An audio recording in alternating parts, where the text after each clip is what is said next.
Today, the world mourns the passing of a spiritual giant.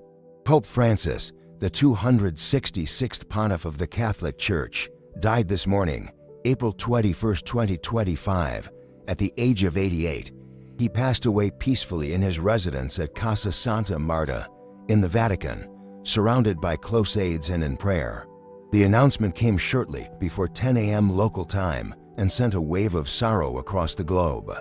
Born Jorge Mario Bergoglio in Buenos Aires, Argentina, on December 17, 1936, he made history in 2013 by becoming the first pope from Latin America, the first Jesuit pope, and the first to take the name Francis, inspired by Saint Francis of Assisi, the humble friar known for his love of the poor, of peace, and of creation. From the moment he stepped out onto the balcony of St. Peter's Basilica and asked the world to pray for him, Pope Francis showed he would be a different kind of leader. He refused the lavish papal apartments, chose a simple car, and lived as a shepherd among his people. But beyond the symbols, it was his voice that stirred the hearts of millions. A voice that called for mercy over judgment, for bridges over walls, for compassion in a world often driven by indifference.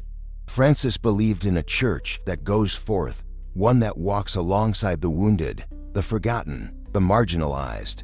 He spoke boldly for the poor, for refugees, for the planet. His words reached far beyond the walls of the Vatican, to slums in Brazil, refugee camps in Greece, and war zones in Iraq. Yet, his papacy was not without trials.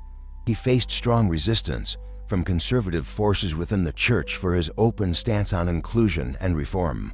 He was criticized for his handling of sexual abuse scandals, accused by some of doing too little, too late, and by others of challenging too much, too fast. But through every storm, he remained firm in his message that the church must be a field hospital, not a fortress.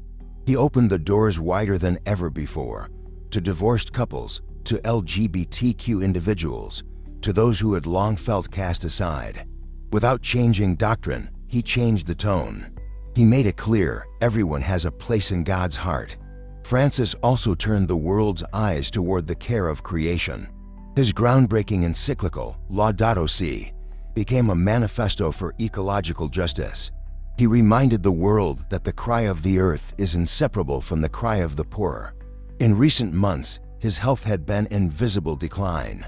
After a serious respiratory infection in February, he was hospitalized, treated, and released, but he never fully recovered.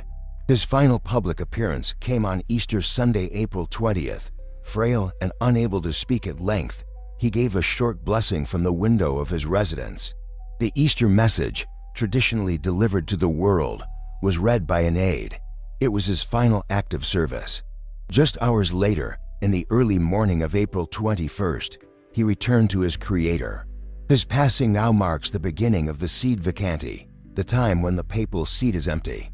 Cardinals from around the world will soon gather in a conclave to elect a new pope, many of them appointed by Francis himself. The world waits, once more, for the white smoke. But today, there is only silence, a moment to breathe, to grieve, and to remember. Because beyond the headlines and the history books, Francis touched lives in the simplest ways. With a smile, with a phone call to a sick stranger, with a quiet prayer for a child on the street. He was a man of contradictions, both progressive and deeply rooted in tradition. A pope who challenged power but bowed his head in humility. A global figure who never lost the tenderness of a parish priest. He leaves behind not just a reformed Vatican, but a legacy of mercy. He reminded us that holiness is not perfection, but presence, that faith is not rigid doctrine, but love in action. His funeral will take place in the coming days at St. Peter's Basilica, where mourners from every nation and creed will pay their respects. As he wished, he will be laid to rest not beneath the grandeur of the Basilica, but at the Marian shrine of Santa Maria Maggiore, a place he visited in prayer before and after each of his journeys. And while the world prepares to say goodbye, one truth remains: Pope Francis changed the face of the papacy. And with it, the course of history. He was not perfect, but he was sincere. And in that sincerity, he became one of the most beloved leaders of our time. As the bells toll across Rome, as candles are lit in cathedrals and homes, and as prayers rise from every corner of the earth, we remember the man who walked gently but carried a mighty message. May he rest now in the eternal peace he so often preached, and may his life continue to inspire generations to come. Thank you, Pope Francis.